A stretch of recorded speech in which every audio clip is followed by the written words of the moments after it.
So when I was back visiting him, I picked up the book and brought it home, and I would then call him periodically, and we would go over 4 or 5 days worth of those questions.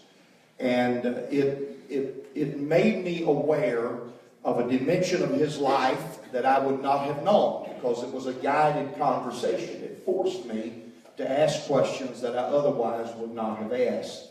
And from it kind of flowed an idea. I pastored a church that had a number of elders, people who had been very influential in winning other people to God. And I realized that there was a very serious generational disconnect between the young folk of the church and the elders of the church. That those young people really didn't understand, number one, that the elders of the church had gone through a lot for the church to be where it was. That number two, that they didn't understand that all of the people who were serving God today were people who were very fallible, that they had had failures, that they had challenges in their life. And they just didn't know their story. So I put together this thing, and I used it as part of a training module in our church.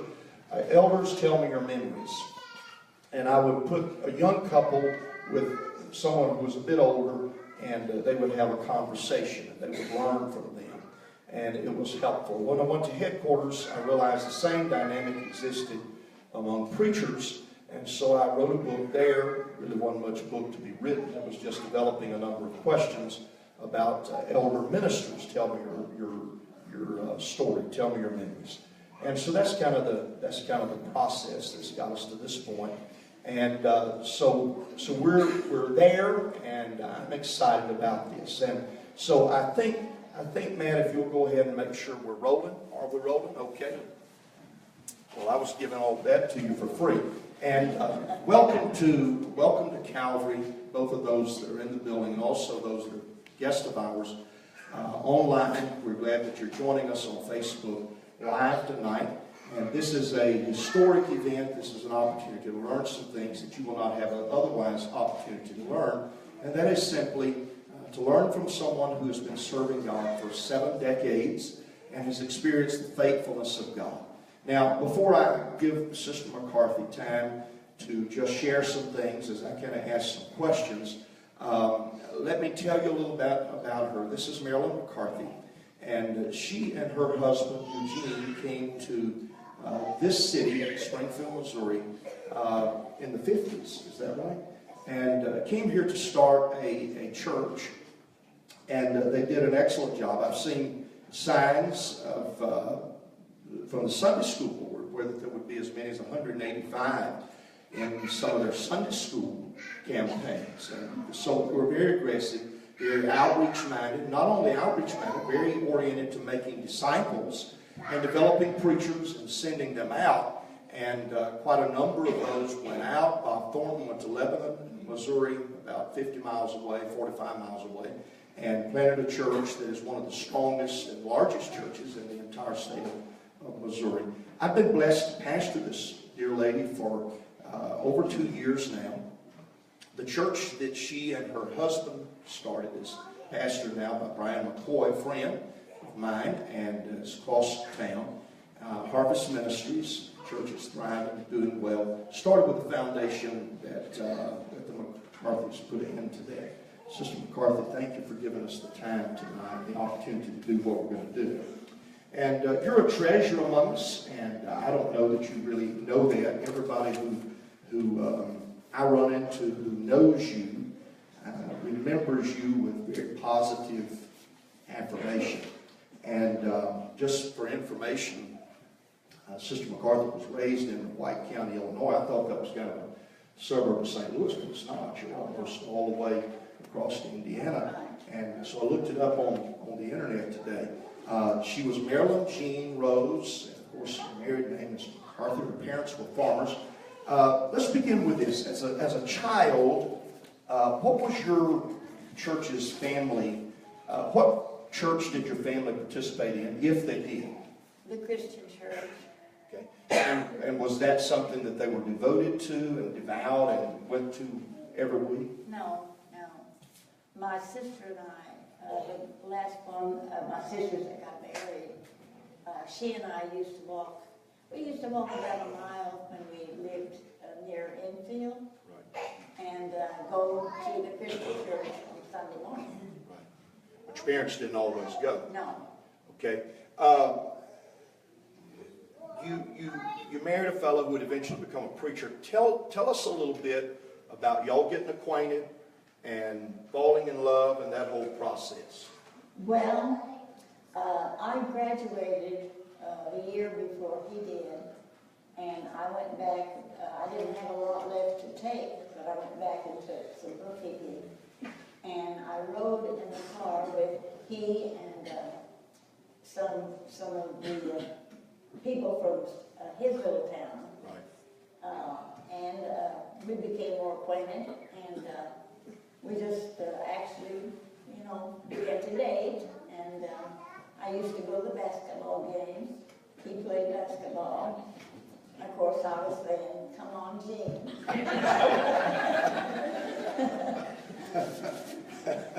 That's good. How long were y'all out of school then before you married? Well, I graduated in 1940, and he graduated in 41. We got married in 42, and then I got the Holy Ghost in 43. There's some parents telling their kids, "Don't do that, don't do that, don't do that." And so, graduated. I was 18. You were 18 when you married, and then so y'all were just basically newlyweds. What brought y'all from Eastern Illinois over to St. Louis area? Well, that's where my husband was working. He was single. He was working there. So he was working there, and you just moved into St. Louis to be with him. What was the connection?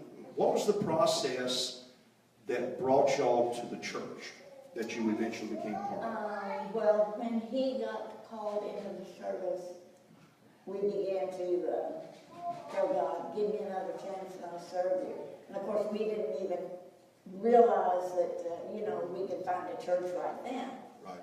But anyway, he had a broken foot when he was a boy, and they didn't set it.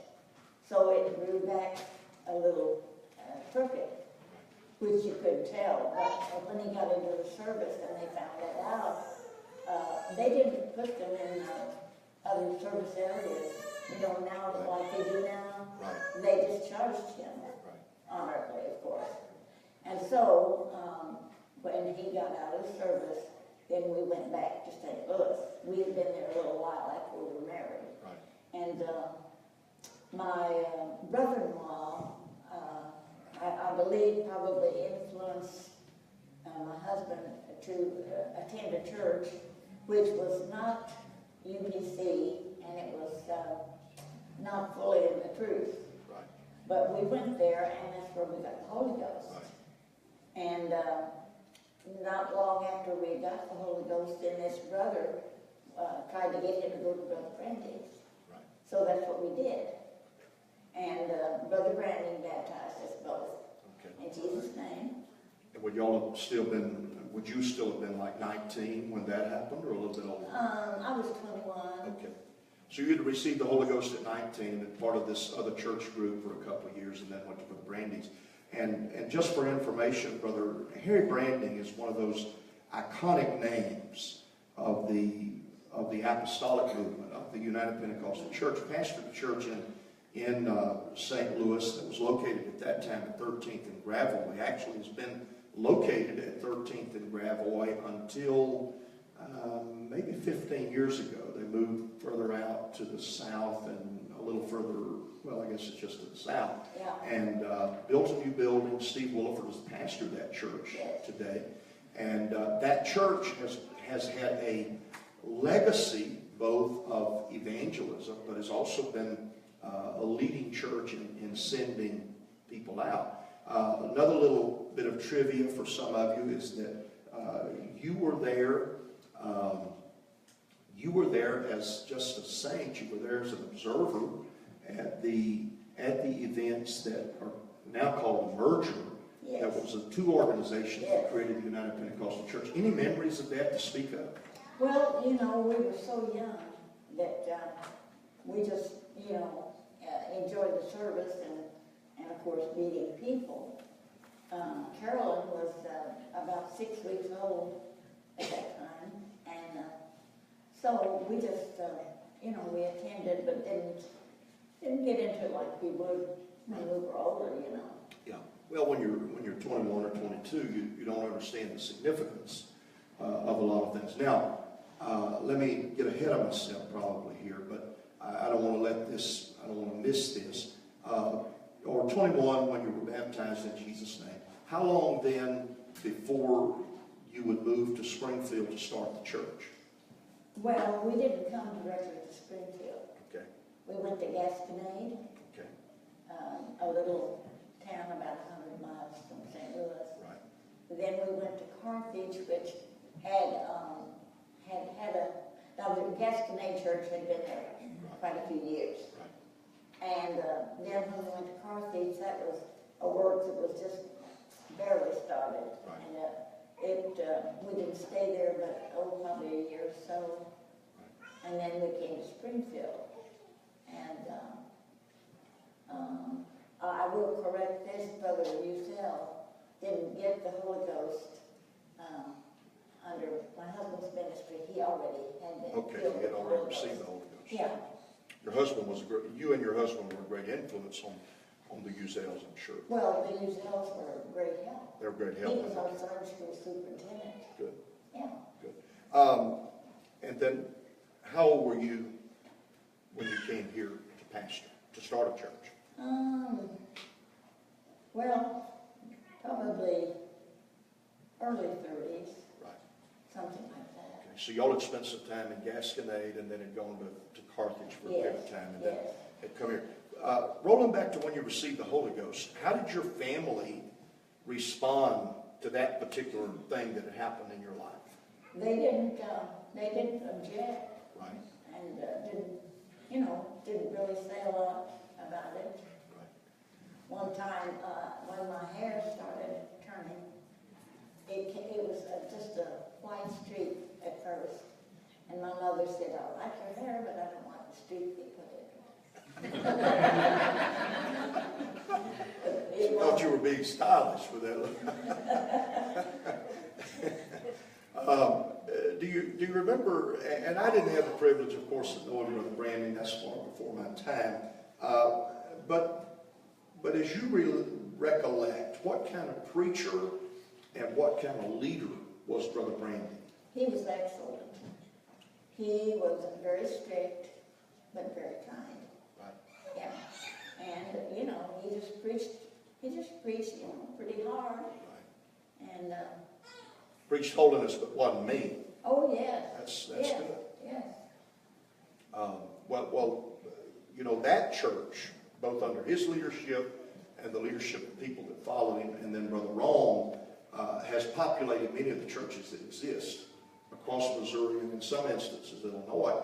And there were times when they would actually tell people, now it's time for you to leave here and go to such and such to start a church. And so they gave them pretty correct directions. As you look back, both to 13th and Gravois and then to when y'all came to Springfield, what kind of church did you have? I know that you played the organ for a long time, and I don't know, of course that It predates. was the piano. It was the piano, I thought. Okay. Yeah. So you played the piano, but what kind of church? Was it lively, vibrant, loud? Well, yeah, it was pretty loud. We went to, we started in our home. Right. And Reuben and Jean Phillips were there, and Harold and Darlene Cheek. Yeah, and Sister Dudley. Sister Dudley was with us all through the years until she passed away. Basically, when I was coming here, she went and helped Brother Fish at Stratford for a while. But then, of course, she passed away. I think she was 92. And some of the folks that Sister McCarthy is referring to are people that I have had the privilege of pastoring. And Reuben, and if I get this wrong, you correct me, but Reuben's sister had started the church in Diggins, or been one of the early leaders. And no, that's not right. It's Harold Cheeks. It was Ruby Cheek. Ruby Cheek. Okay. I think maybe Reuben's dad actually started it, but Ruby did pastor it at one time. And she was a very good friend and preached for us. And you know, and then in later years when she wasn't ministering, she and her mother came to our church. Right. Recall to whatever degree you can, recall the greatest revival. And when I talk about revival, I'm not necessarily talking about a series of services, although that certainly would fit if that's what you want to describe for us. But the greatest revival and kind of how that unfolded and what it looked like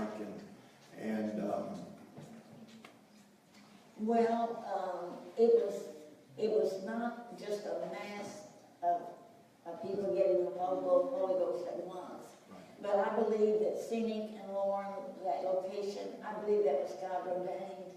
Right. Because north of Lauren and west of Scenic lived the Forms, the Taters, Right.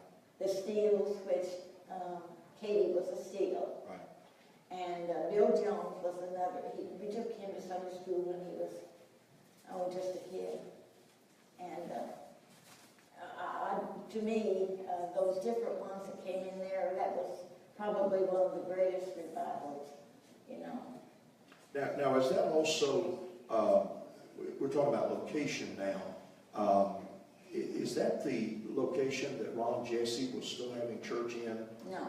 Okay, so that was a second location that the church moved to eventually. Ron Jesse, I believe, was on Mill Street. Okay. And that is the church that, after my husband passed away, Brother Fletcher pastored for a while. Right. And they sold the Missouri and Madison Church. Right. And they bought the Mill Street, and I believe that's where Brother Jesse had pastored. Okay, you're right. I do remember him being on Mill Street. Yeah. You look back through all the years, and I'm old enough to know that life is a land of hills and valleys. There's some good and there's some bad. And one of the things that I've tried to tell my peers in ministry is that it's important not to just tell the good stories. It's important to talk about the disappointments. It's important to talk about the discouragements. Because if we don't share those, then the arriving generation thinks, well, they had it easier than us. So help us a little bit. As you look back, what were some of your greatest disappointments or maybe times of struggle and discouragement? Well, I want to tell this one about Gasconade. Okay. We had a young evangelist. He had not yet been married, and he's probably 70 now. And he told the people that the Tater family was coming. So they were expecting, like John Tater or whatever. Well, what he was talking about when he got to preaching was agitator, dictator, spectator, all those things. And they did not take it very well, most of them. They were pretty sober-faced, and more than sober-faced. He preached them mad. He didn't preach them happy. He preached them mad. Right. Yeah. So also, one time at Missouri and Madison, and there was an older man that was driving a short, school bus to pick up people. And I don't know if the radiator got a leak or what happened, but anyway, that engine got really hot. And so when he kept driving it, and when he got to church with the people, there was a man and his wife and 3 children. He left. He did come back eventually, but he left. He was mad. So that's not too easy. No. And you went through some big hits in life, losing your husband young and unexpectedly. Talk about that a little bit. Well, he turned yellow, And we had had some people over to eat, the Foster family, and that's Elmer Foster and his family. And so when he went to the doctor said it was hepatitis. So we all went and got shots. And in just a short time, he was very, very sick. And had he been diagnosed correctly, it might not have happened. But what he had was a stone got in the duct. And he had, I guess, pancreatitis. And he went to the hospital just, for maybe a couple of days or so, came home and had to go right back. And he was in intensive care either 30 or 31 days. So that was, that was a long time. And how old was he when He was 52. Right, so very young. Yeah. And you would have been I was 53 50. then. I was 50. Now, you have been involved, of course, in those almost 30 years of doing ministry in a lot of different areas. How did y'all reach new people? Mostly knocking on doors. Right. Mostly going to homes and knocking on doors. Well, when I see pictures of your husband, he always has this huge, engaging smile. Yeah, he was very pleasant. So he must have been Mr. Personality. I have to work at that, but it seemed like he would probably have been a natural with it. Yeah, he was. And he was just a very friendly, kind man. Good. Yeah. And I think that's reflected in the people that he sent out into ministry. Bob Thorne particularly comes to mind. That's kind of his persona too, is to be engaging. I don't want to miss this question because I think it's important. It's not enough just to be saved, but a person has to be constant and consistent. And life is a land of hills and valleys. There's some good and some bad. What have you done what has worked for you to maintain consistency in your Christian life? Well, when not long after my husband passed away, I left the church at Missouri Madison because I just had so many memories that it was too hard to bear. And I grieved for a long, long time. I'm sure.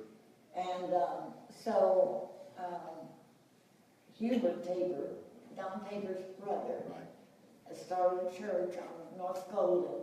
It was, I don't know whether it was a school building that he rented, but anyway, I went there and played the piano for them. And I was going to Texas quite a bit to be with my girls. So one time when I came back, Hubert had gone to a location at Glenstone and Sunset where Hubert Phillips was, and he went there, and then Brother Don Tabor took that over and came to this church. Yeah.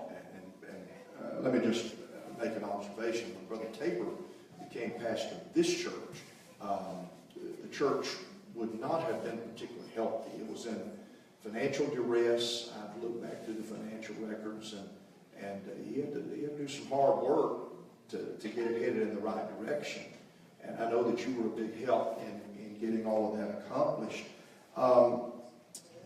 As you look back, you've done a lot of different things. You were involved in music. I know you were involved in Sunday school.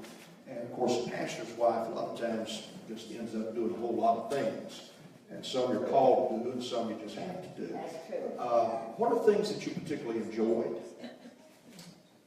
I guess reading is my... What about in ministry? Oh, well, I taught in Sunday school, and I led the choir at Missouri Madison. And Sister Anna Lou Foster is here. She came, she goes to Harvest. Right. And she came to Springfield to go to college and came to our church. I think we met at campground, and then she came to our church. That's neat. And anyway, you know, we had a little choir, and one of the men could not carry a tune. And we didn't make him stop coming. But you know, I was sitting not too far from him at a service in the section, and he could carry a tune. But he'd gotten Healed, well, I know some folks don't ever get healed. Maybe we need to have a healing line for that particular thing. Some of us can learn how to carry it. Okay, and I'm kind of bouncing back and forth here to some degree by intent, but you and your husband say, as you think back, who were some of your early friends in the church, and why did y'all connect? Are you talking about in the first time? Yeah, in St. Louis, yes. Well, Winford and I in Blackburn, we're very, very good friends. I've been dealing with a friend of the Black family for over 70 years. Was Winford already preaching then, or was he? He was just a young preacher. Okay.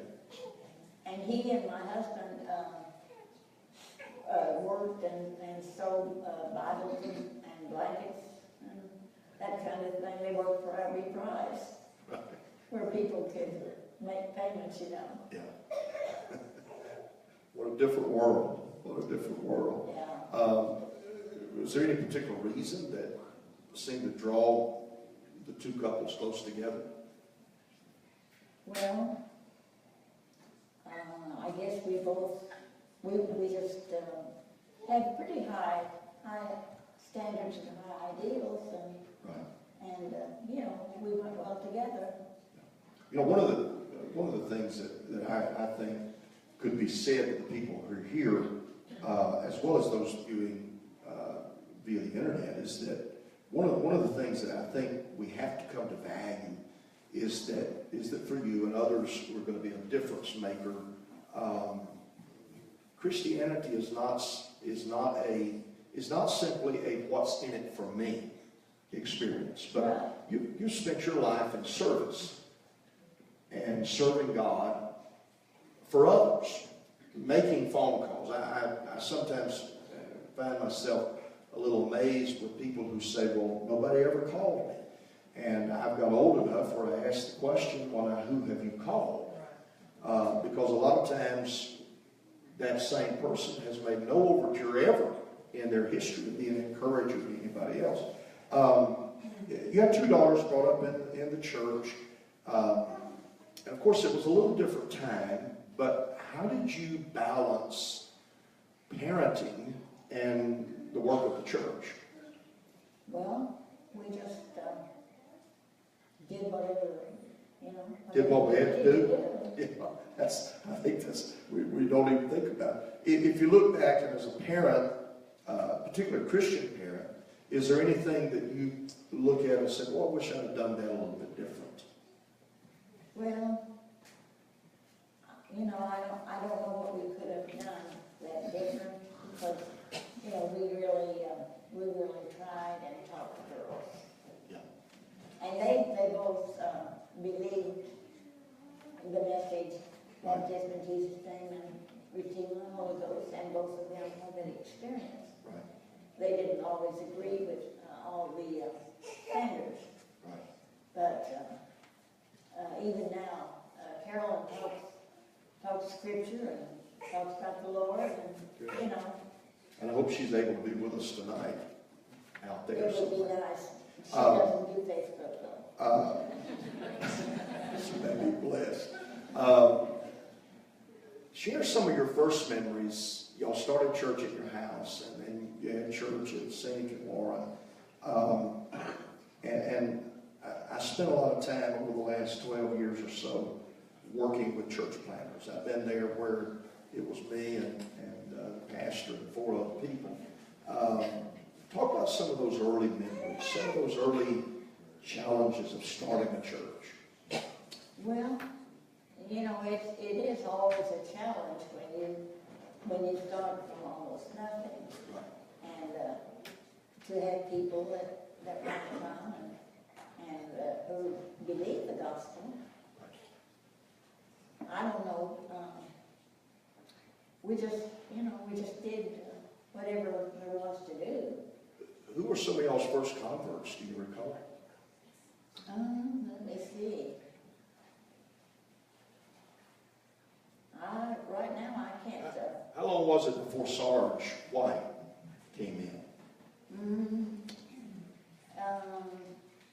It was a little while, and I think I've told you. I think we broke the ice for him to be baptized. If you hadn't told me, he has. I can assure you. He told me about being taken to the river and breaking the ice where he could get out. I think it was the Little Sock River.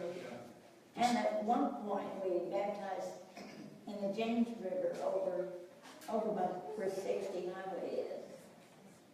It was, you can get down, you could walk down to the riverbank there. And if you're here tonight and want to be baptized, the water's warm. You don't have to break any ice outside. Talk about the healing power of God. Has the Lord done a healing work for you? Yes, sir. In 1945, Brother Sister Bud and Bobby Gloria Wolf and I were in a 44, which they tell me was real life. And we lived in St. Louis, and we were on our way to Gasconade for a Memorial Day youth rally. And a tire blew out. And the car, they thought, turned over 3 or 4 times. And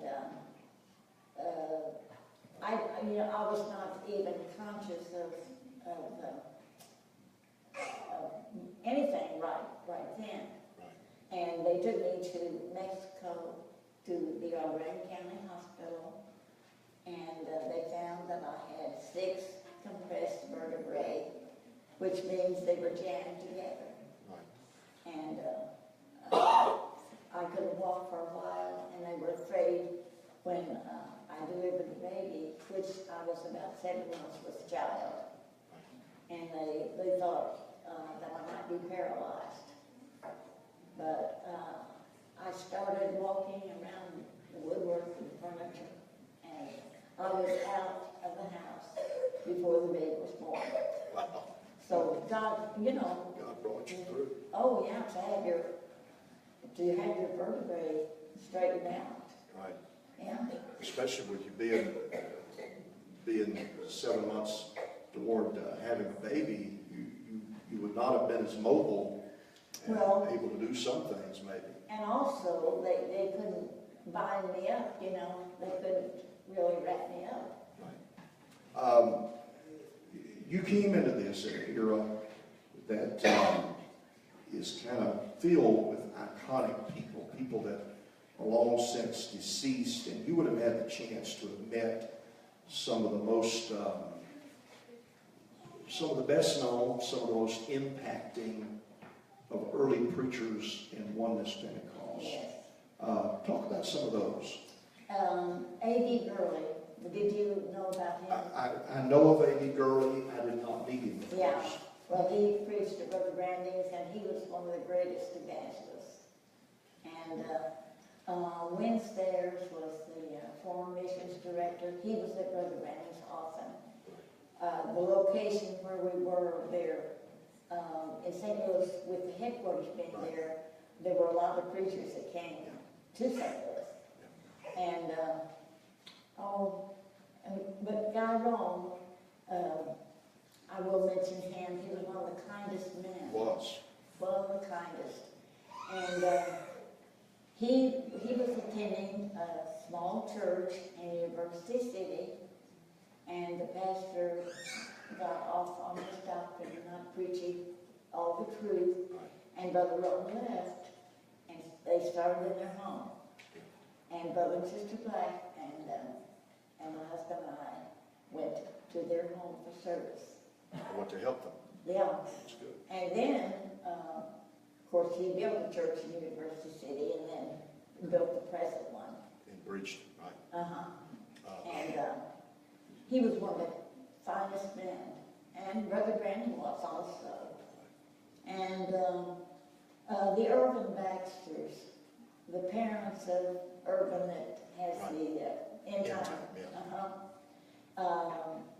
They were in Joplin. They started to work in Joplin. And when we were at Carthage, we were with them often. And we called him Irvy. That was what we called him. And he was probably about 8 or 9 years old when I first knew him. I love telling him that there was somebody here who's going to call him Irvy when he came. I don't know if he's impressed with that. Oh, he would probably know that it was me. Anyway, the Baxters were a great help to us, a great influence, some of the best friends we ever had. The last two of those that you mentioned, Elder Baxter and Guy Roll, both fellows I knew. When Jerry Jones was pastoring the church at Bridgeton, of course, Brother Roll was still alive, and when we would go up and visit Jerry and Phyllis, at times we would go over to Brother Roll's house, and Jerry and I have said several times, and of course, Brother Jones had the opportunity to spend a lot of time with Brother Roll because he was pastoring the church Brother Roll had started. But we both commented, more me than him, that I wish we'd taken more time to go over it because it was just a fountain of insight, just a fountain of wisdom, and very kind, very gracious. And then the Baxters were evangelizing when I met them, and Irvin was already pastoring the church there in Richmond, Indiana. Now, are you talking about the young Irvin? No, the older, the dad was back evangelizing. So, and it turned the church over to his son. A.D. Gurley, where I put this in perspective for those that are part of the audience, A.D. Gurley pastored in northern Mississippi, in the Corinth area. Brother Gurley had this concept of evangelism that he called the hub and spoke.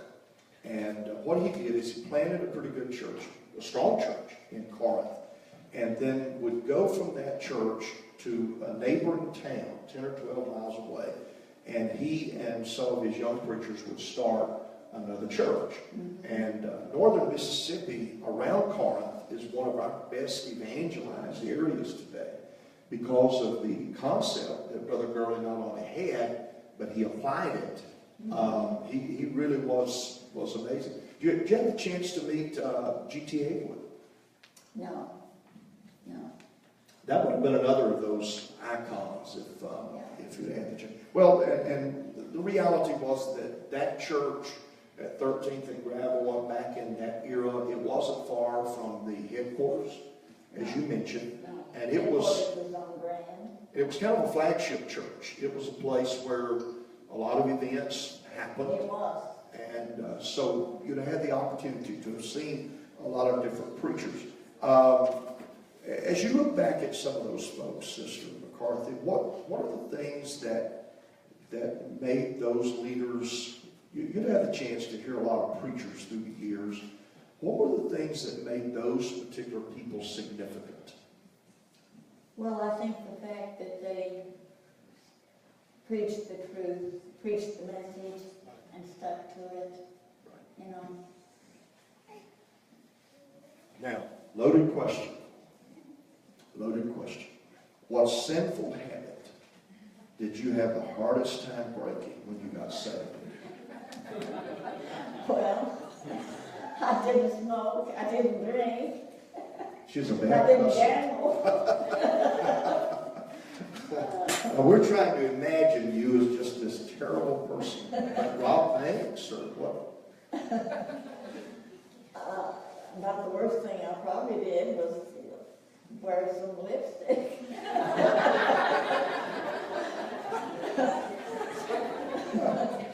Oh, I'm glad the Lord saved you all.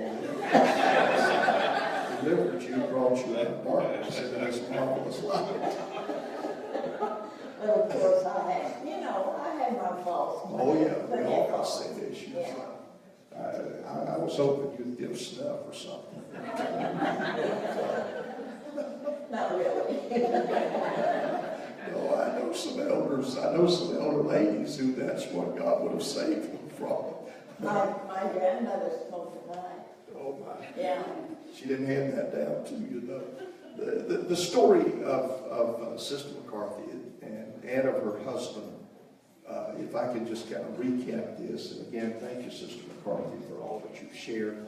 And I know that this prompts a lot of questions that other people will probably ask while we're having a little social time a little bit, and that's perfectly okay. But I think the lessons, and that's what I'm always reaching for when I talk to elders, and I've been doing this a long time, that when I'm around people that have a few years on me, I pretty often will have a notebook in hand and be asking them questions. And of course, if it was pastors, veteran pastors, I'd want to be knowing how they'd handle certain things and how they'd address certain things. And I always gain so much from that, and it helped me make better decisions in my life. And there's a huge benefit from that. The other component here is that the Jesus who saved you at 19 and 20 years old is not just a saving God, he's a keeping God. Right. And he has, life has not been perfect. If you had the chance at 21 or at 92 to write your biography, there are certain chapters of your life that you would not have written the way that they've turned out. You just wouldn't have, because there's some hard things Yeah. It has not been joy. that you've been through. But God has kept you. Yes. And he continues to help. And one of the things that I so value about you is that you continue to invest in other people, whether it's by phone, inviting, encouraging people to come to church, encouraging people here at our church. That's meaningful. I feel the touch of God, and I want to talk to the people in this audience. If God tarries and you live long enough, you'll be 92.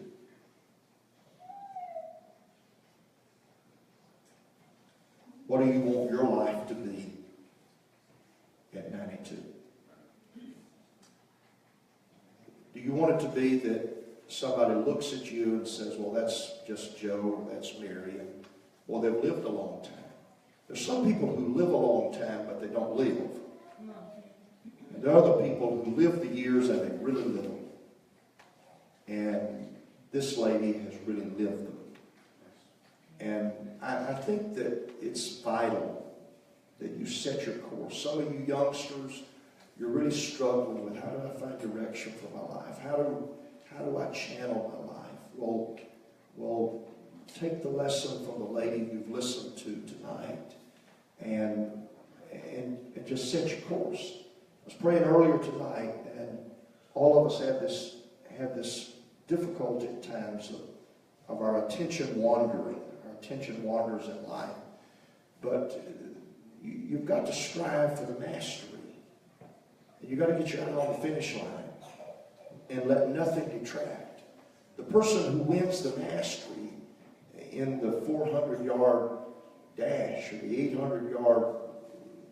the 800-meter race is the person who, you can't run all over the infield of the track. You can't decide to go circle a couple of pine trees that are off the track. You got to get on the track, you've got to stay. Right. And you've got to be focused on the finish line and let nothing get in the way. And that's part of the subtle lesson here, is you've got to just get your mind fixed, and you've got to get your mind steady. Thank you, Sister McCarthy, for what you mean to me. Thank you for what you mean to my wife. Brother and Sister Madeline will be here tonight. They have other responsibilities with the church they're now part of. They regretted that they could not be. My wife is very regretful that she is not here. This lady means a lot to us. She is a valuable part of our church and is an impacting part of the work of God today. I want to pray over us. Bow your heads. Jesus, I thank you, God, for what you're doing. And I thank you for the life and legacy and the influence and impact of Sister McCarthy. I thank you for her husband. I thank you for the work that they started that continues today. I thank you for who they sent out and those that they raised up that became great soul winners. Lord, I'm so grateful for that. But God, let there be an outflowing of the oil of that influence that would touch some 20 and 21 and 19-year-old people in this room and people that are watching. And let it be, God, that it spills out and over and into and onto their lives. That, God, you would use them. And that, God, it's going to be hills and valleys and adversities and difficulties. But, God, in all things that you're faithful, that you'll bring us through. I celebrate you and I thank you in Jesus' name for the influence of Marilyn McCarthy. Amen. Thank you, Sister McCarthy.